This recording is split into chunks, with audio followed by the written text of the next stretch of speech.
Hi everybody, welcome to Sharon's Home and Garden channel.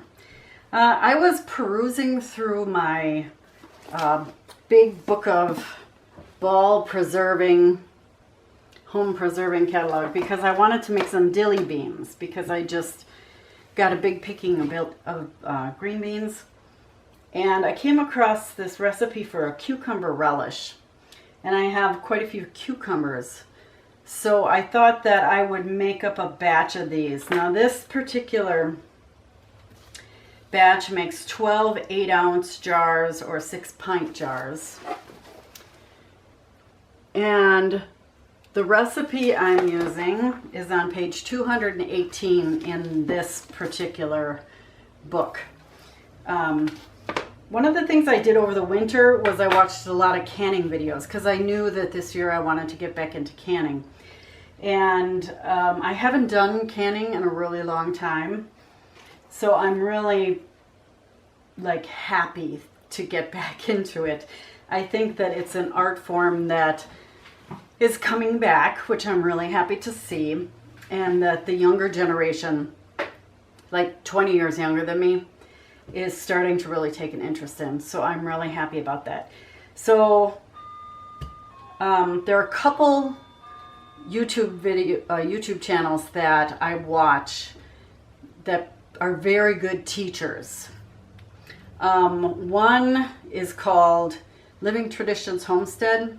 Sarah on that channel is fabulous as far as being a teacher for canning.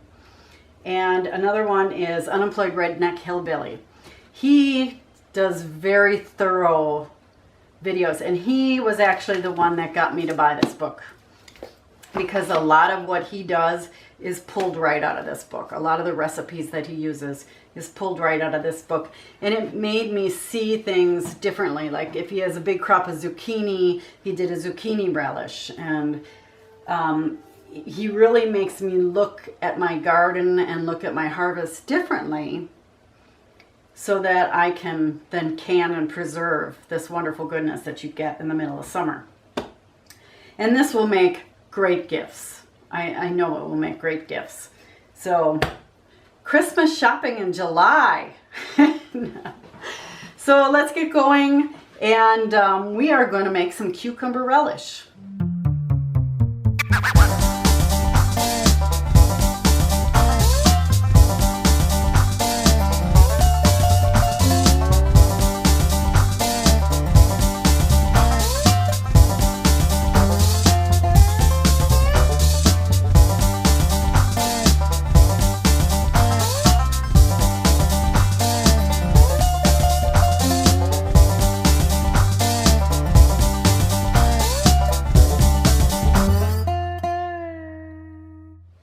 The first ingredient in this is 8 cups of finely chopped peeled cucumbers.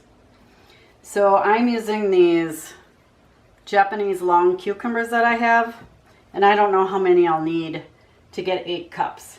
And I admit I'm going to cheat because it's just easier.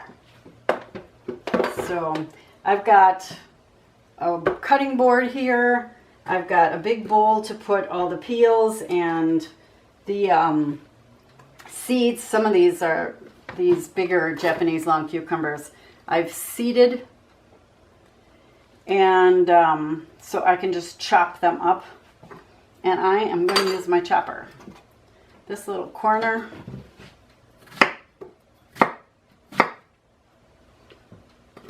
I'm going to use in my water so I can have cucumber water all day. Okay, let's get chopping.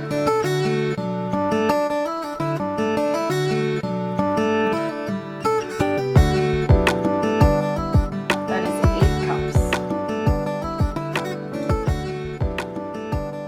of cucumbers. Now I'm going to do the same thing.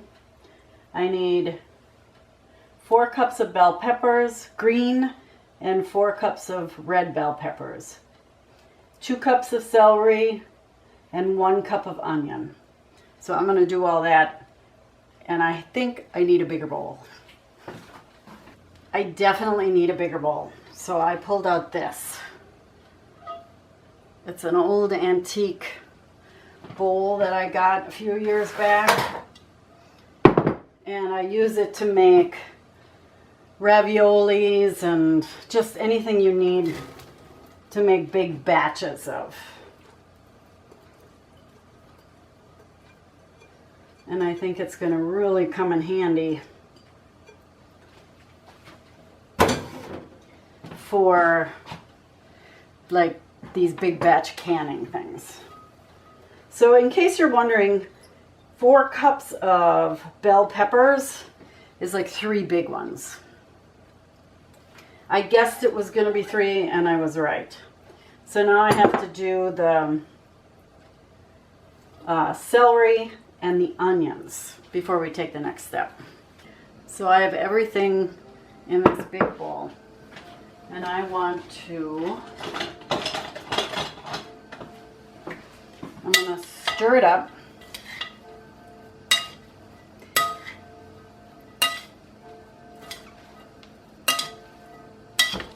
I was able to chop everything with my chopper. That thing, it only took me probably, I'm guessing 20 minutes to chop all these vegetables with that thing. Maybe half an hour by the time I washed everything and peeled everything. This is beautiful. It's just beautiful. Whoops. Look, isn't that pretty? It smells really good too. So I need to add a half a cup of pickling or canning salt. And this is what I'm using. And I don't know why I had this, but I had this. I'm going to measure out half a cup. Okay.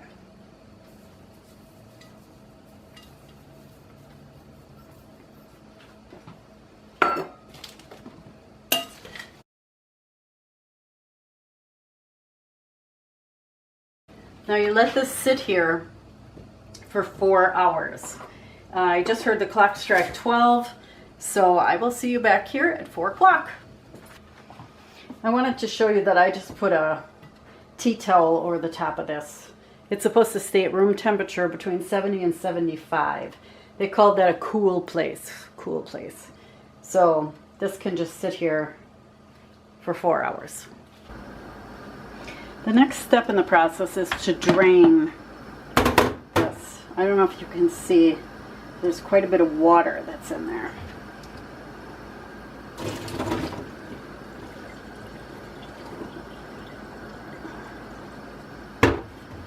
And then you're supposed to rinse it with cool water.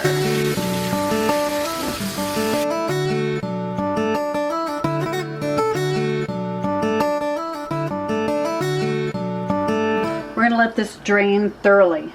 Then we're going to take it, squeeze it, and get as much of the water out as we can. In this saucepan, I have 2 1/4 cups of granulated sugar. To that, I'm adding 3 cups of white vinegar.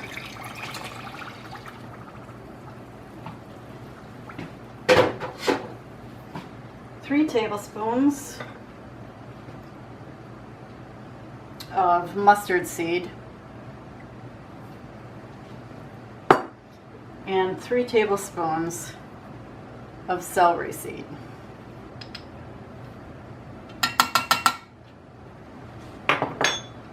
Okay, we're going to stir that up and we're going to heat this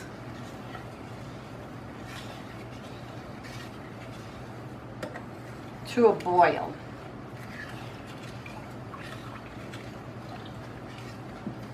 And I just realized I put it in the wrong size pan. So I'm going to transfer this to a bigger pan.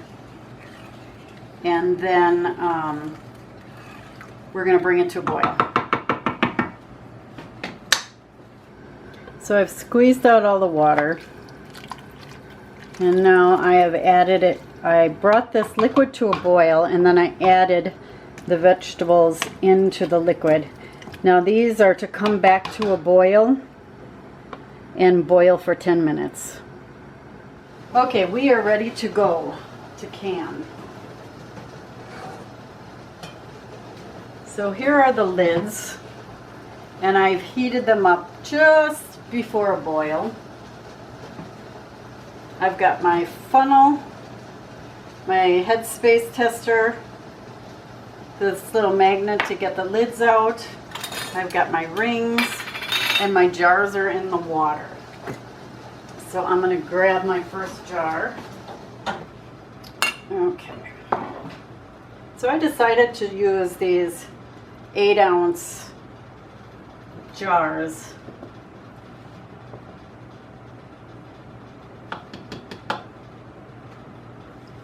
If I want to give these as gifts, they make the perfect gift.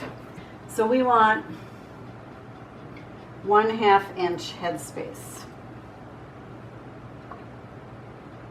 And that's perfect. And then I always take the other end of this and just move this around. Make sure there's no gaps. Test it again.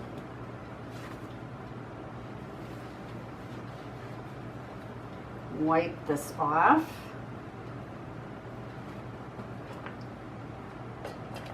Grab a lid.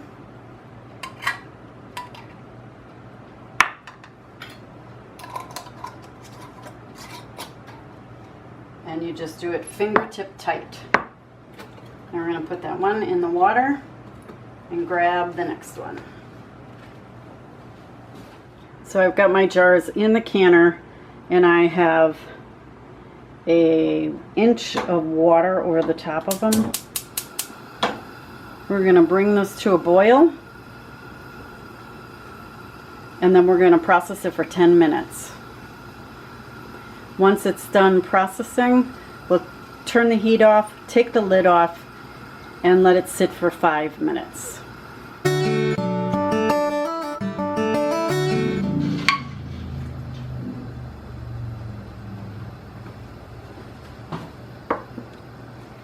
Those are happy sounds. That means that they're sealing.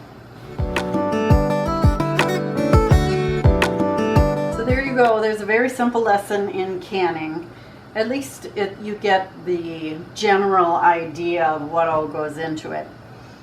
If you're interested in learning more about this type of thing, ping. You can check out the book. There's a lot of YouTube videos out there. This was not a complete step-by-step, but it gave you a really good idea of what kind of goes into canning. And I hope to be doing a lot more of this year, especially with my tomatoes. So that is a completely different process, but it's a great way to use up those extra vegetables in your garden. So I hope you enjoyed this video.